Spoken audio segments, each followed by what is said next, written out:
Hai, Assalamualaikum semua dan selamat sejahtera. Okey, untuk hari ini kita akan belajar tajuk momentum linear.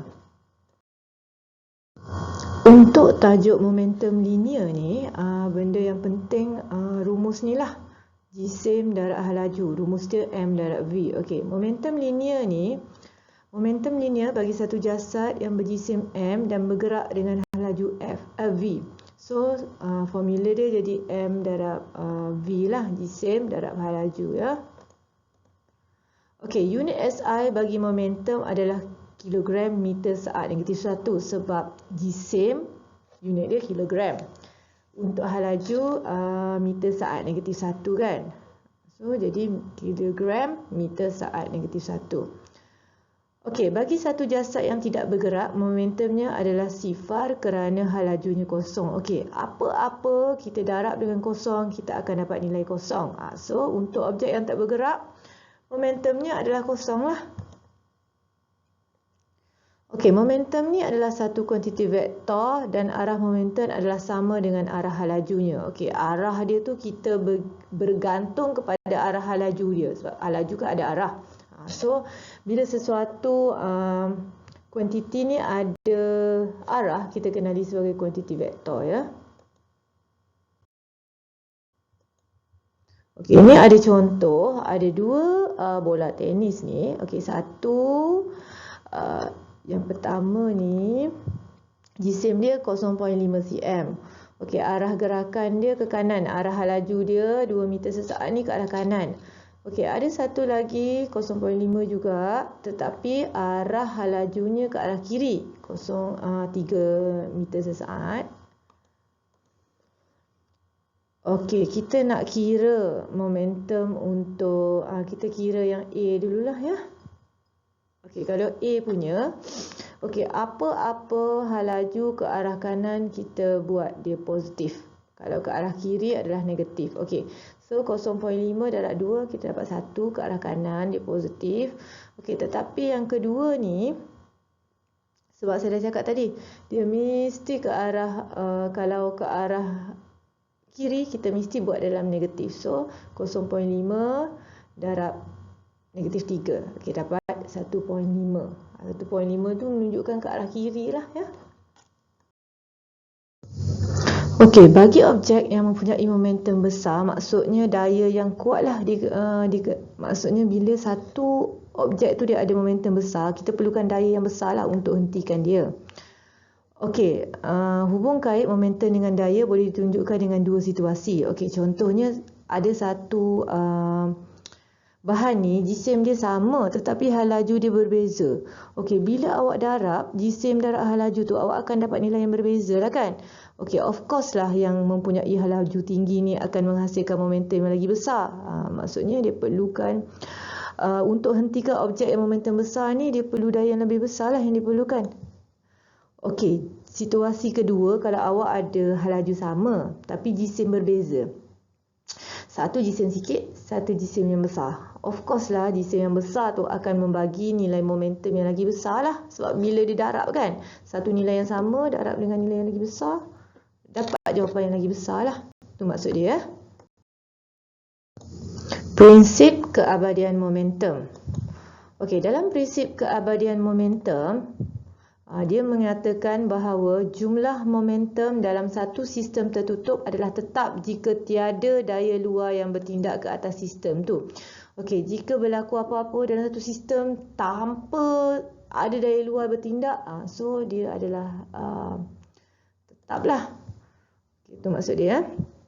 Okey, prinsip keabadian momentum ni ada dua jenis. Okey, satu pelanggaran antara dua objek. Pelanggaran ni pun dia pecah kepada dua, iaitu pelanggaran kenyal dan pelanggaran tak kenyal. Okey, satu lagi adalah sistem dalam letupan. Dalam letupan ni kita akan tengok dalam pistol. Macam mana pistol tu bila keluarkan peluru, berapa momentum yang terhasil. Itu maksud dia ya. Bukan letupan bom lah, kita fokus kepada letupan yang dalam pistol. Okey, kita tengok dulu pertama tentang pelanggaran kenyal. Okey, pelanggaran kenyal ni adalah Okey, ada dua jasad ni dia berlanggar. Okey, bila dia berlanggar, selepas pelanggaran tu dia bergerak secara berasingan. Okey, kita tengok kejap lagi, kita tengok contoh video ah. Okey, kita tengok contoh video dulu lah.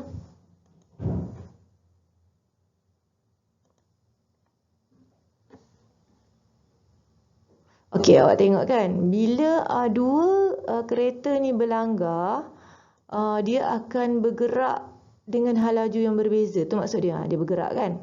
Tu maksud dia.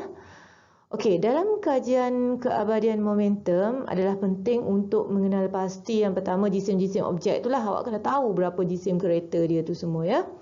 Okey, dan juga hal laju selepas dan sebelum pelanggaran. Okey, untuk pelanggaran kenyal ni, saya dah cakap tadi, bila kita tengok video ni, kita tengok balik video ni, selepas pelanggaran, dia akan bergerak ke arah yang berbeza tu kan. Maksudnya dia akan ada hal laju yang berbeza lah. Tak kisahlah arah berbeza atau arah sama, dia maksudnya dia tak melekat. Dia bila berlanggar tu, dia terpisah dan bergerak dengan hala tuju masing-masing lah. Okey, kita tengok dia punya rumus untuk jumlah momentum awal M1V1 tambah M2V2. Kita kan ada dua kenderaan berlaku pelanggaran ni, M1 untuk kenderaan pertama, M2 untuk kenderaan kedua. Bila berlaku pelanggaran, M1V1 tambah M2V2. Macam ni cara dia. Okey, ni contoh pelanggaran kenyal lah. Ni dalam kehidupan lah. Macam kita guna berbola keluli ni, bila kita lepaskan kan, dia bergerak-bergerak ke arah yang berbeza. Okey, lagi adalah bola tenis. Bila kita lantunkan dia akan naik semula dengan hal laju yang adalah berbeza. Okey, lagi pelanggaran dua snooker. Ni pun contoh pelanggaran kenyal ya. Okey, di sini pula contoh pelanggaran kenyal ni dalam situasi dia bagi ada dua buah kenderaan, lori dengan lori ni lah. Okey, lori pertama ni sebelum pelanggaran ni jisim dia 7,500 ke arah kanan. Dia punya hal laju. Untuk lori kedua 6,500 ke arah kiri hal laju dia. Dia bergerak ke arah kiri lah maksudnya. Okey, selepas pelanggaran jisim takkan berubah selepas pelanggaran, dia tetap sama. Memang awak cakap mungkin bila aksiden tu mungkin akan bumper jatuh ke, yang tu kita abaikan. Kalau kita nak kira yang tu, dia sangat sukar untuk kita kira dari segi teori lah ya. Okey, dia suruh kira jisim lori ni berapa selepas pelanggaran, berapa hal laju dia selepas pelanggaran. Tu maksud dia ya. Okey, selepas pelanggaran yang lori satu lagi dia bergerak ke arah kanan. Mula-mula nampak tak? Dia bergerak ke arah kiri kan? Tapi yang kedua ni lepas pelanggaran dia bergerak ke arah kanan dengan 3 meter sesaat. Okey. Kita guna rumus jumlah momentum sebelum sama dengan selepas pelanggaran. Okey. Okey, kita guna rumus M1V1 tambah M2V2 sama dengan M1V1 tambah M2V2. Okey.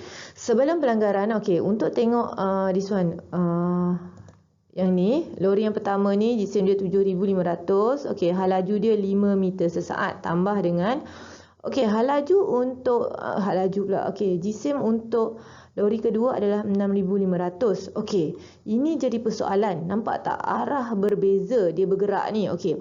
Apa-apa yang bergerak ke arah kiri kita assume dia sebagai negatif. Ingat ya? Ke arah kanan positif, ke arah kiri negatif. So, kita buatlah kat sini. Negatif, 8 ni as a negatif lah. Okey, untuk selepas pelanggaran pula, 7,500 jisim lori ni, V ni kita tak tahu. Kita nak cari ni lah hal laju dia. Okey, untuk lori kedua 6,500, hal laju dia kita tahu ke arah kanan 300, so positif lah. Okey, bila kita kira-kira, sini dapat negatif 34,000, yang ini 7,500. So, untuk dapatkan V ni, yang ni bahagi ni. Okey, bila awak bahagi, awak akan dapat nilai negatif. Okey, jawapan awak tu tak salah. Negatif ni hanya melambangkan arah lori tu bergerak. Okey, maksudnya selepas pelanggaran, lori tu bergerak ke arah mana? Negatif, mesti ke arah kiri kan? So sebenarnya dia bergerak ke arah kiri. Selepas berlaku pelanggaran, mula-mula dia bergerak ke kanan. Tapi bila berlaku pelanggaran, dia macam bumping lah dia ke belakang. Ke arah kiri lah. Sebab tu ke arah kiri kat sini. Ke arah kiri ni lah daripada negatif ni lah kita tahu dia ke arah kiri. Ya. Okey, untuk pelanggaran seterusnya ni adalah pelanggaran tak kenyal. Okey, pelanggaran tak kenyal ni bila berlaku sesuatu pelanggaran tu, selepas pelanggaran dia seolah-olah dua kenderaan tu melekat dan dia akan bergerak dengan satu hal laju yang sama selepas pelanggaran. Maksudnya selepas pelanggaran tu ada saat dia akan macam bercantum dan bergerak dengan satu arah sahaja menyebabkan dia punya hal laju tu samalah.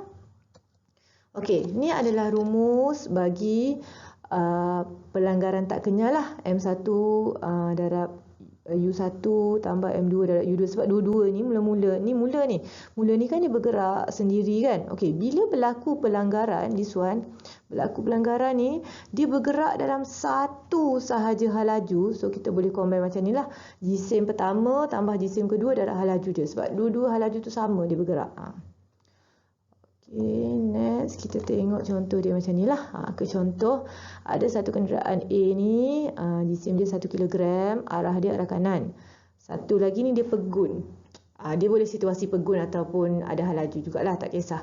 Okey, dia langgar dengan satu objek ni, lepas tu dia bergerak dengan satu hal laju yang sama. Nampak tak dia melekat ni? Gambar dia ni, dia melekat kan? Okey, dia bergerak dengan satu hal laju yang sama. Tu maksudnya sebab bila dia macam bercantum lah seolahnya dan bergerak dengan satu hal laju yang sama. So, ni je lah kita guna rumus ni ya.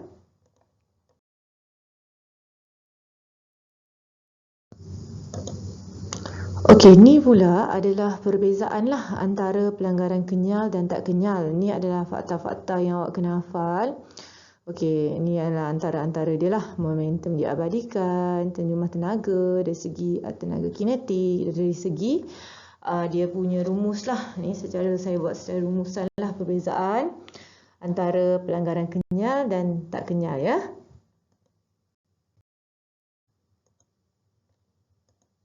Okey, untuk letupan pula kita akan tengok untuk letupan saya dah cakap awal-awal tadi tentang pistol kan. Okey, jumlah momentum juga terabadi dalam satu letupan, iaitu jumlah momentum sebelum dan selepas letupan adalah sifar. Dia sama jugalah sebenarnya. Okey, kita tengok dalam situasi ni. Okey, dia bagi satu pistol di sebelum pelanggaran. Okey, jisim pistol tu adalah 2 kilogram dan jisim peluru adalah 100 gram. Okey, selepas pelanggaran, okey, peluru ni dia kelajuan dia adalah 1000 meter sesaat dan kita nak cari hal laju untuk selepas pelanggaran untuk senapang ni. Kita tak tahu ni 500 ni sebenarnya. Kita nak cari berapa hal laju dia dan arah mana pistol tu akan bergerak. Dia bukan bergerak, memanglah pistol kita pegang sentakan dia tu ya. Okey, sekarang ni sebenarnya kita tak tahu ni dah masuk dalam ni nilai dia sebenarnya ni yang kita nak cari ya, this one. Okey, untuk yang pertama M selepas sebelum pelanggaran, sebelum berlaku letupan. Okey, okey, untuk nama apa ni? Peluru dengan pistol tu dia ada jisim, tetapi dia bergerak ke tak? Okey, dia tak bergerak kan? Bila tak bergerak, that's why dia akan jadi kosong teruslah. Kita buat kosong je dekat sini. Okey, selepas pelanggaran pula untuk jisim pistol ni sama je, dia tak berubah pun selepas pelanggaran. Cuma selepas tu kita tak tahu berapa hal laju dia dan arah mana. Okey, untuk peluru dia dah bagi 1000 meter saat dengan jisim dia tadi 100 gram. 100 gram tu awak kena tukar dulu kepada kilogram.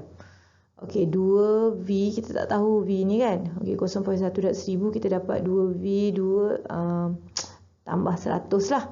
Okey, kita nak dapatkan V ni. Kita alihkan 100 ke belah kanan lah. So, dia jadi negatif. Okey, bila negatif 100 kita bahagi 2, kita akan dapat negatif 50. Saya dah cakap tu bukan salah, negatif tu melambangkan arah dia. Maksudnya bila kita tekan picu pistol tu, bila berlaku letupan, pistol tu sebenarnya akan tersentak ke arah kiri. Cuba awak boleh bayangkan kan, bila kita tembak pistol tu, peluru ke arah kanan. Tapi pistol tu dia akan tersentak ke belakang, ke arah kiri lah. Sebab tu nilai dia negatif.